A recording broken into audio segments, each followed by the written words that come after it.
अगर ये कहानी आपको पसंद आए तो प्लीज़ मेरे चैनल को सब्सक्राइब कीजिए, लाइक कीजिए, कमेंट कीजिए।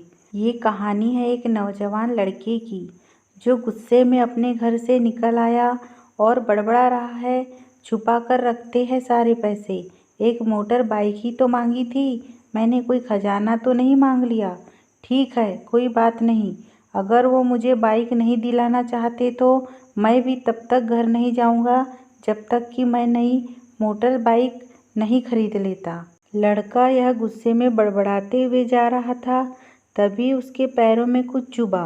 पैरों की तरफ देखा तब उसे रियलाइज हुआ कि वो हड़बड़ी में अपने बदले अपने पापा के जूते पहन कर आया। पैरों में क्या चुभ रहा है यह देखने उसने जूते चेक किए तो उसने पाया कि जूते में से एक छोटी सी कील उभर आई है जो बार बार उसे चुभ कर घाव बनाने की कोशिश कर रही है।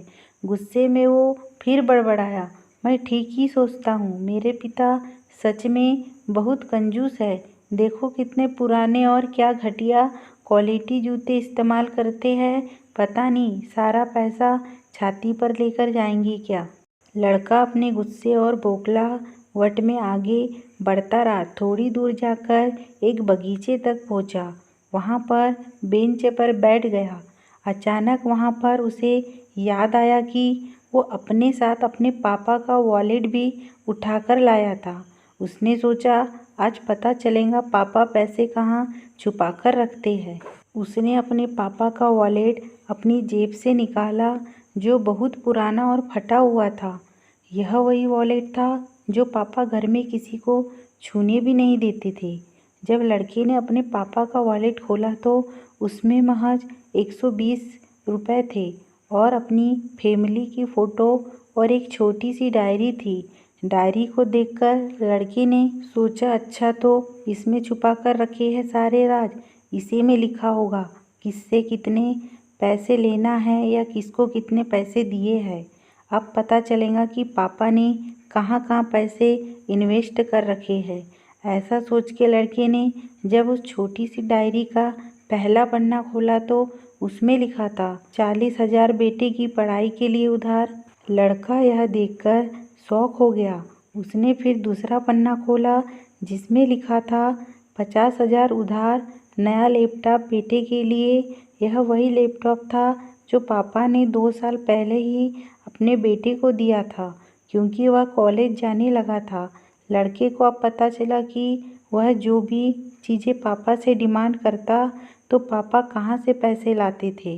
डायरी के इन 2 पन्नों ने ही लड़के का गुस्सा पूरी तरह शांत कर दिया और उसके मन को पश्चाताप से भर दिया। लड़का एक एक करके डायरी के पन्ने पलटता रहा और उसकी आंखों में आंसुओं की धार बहने लगी जो हर पन्ना पलटने के बाद बढ़ती ही गई।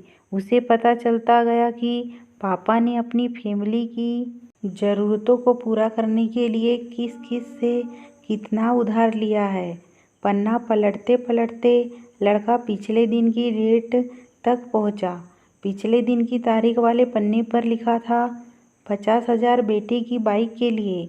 इस पन्ने को पढ़ते ही बेटे को लगने लगा कि वो इस दुनिया का सबसे खराब बेटा है।